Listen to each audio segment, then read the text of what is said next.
India வளர்ச்சியில் 0, ஆனால் ஏக்யூயில் 400-ஐ எட்டியது. மோசமான நிலை 470.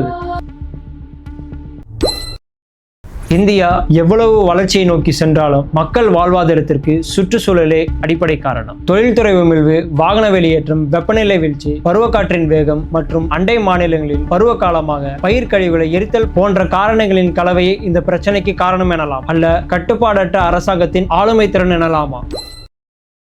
சராசரியாக இந்தியாவின் மாசு கண்காணிப்பு அமைப்பு 101 200 என்ற காற்றின் தரக்குறியீட்டை மிதமானதாகவும், 201 300 வரை காற்றின் தரக்குறியீடு மோசமானதாகவும், 301 400 வரை காற்றின் தரக்குறியீடு மிகவும் மோசமானதாகவும், 400க்கும் மேல் உள்ள காற்றின் தரக்குறியீடு மிகவும் கடுமையானதாகவும் ஆபத்தை விளைவிக்கக்கூடியதாகவும் குறிப்பிடப்படுகிறது. கடந்த ஆண்டு டெல்லியில் சராசரியை விட காற்றின் தரக்குறியீடு 471, அழிவின் முதல் படி.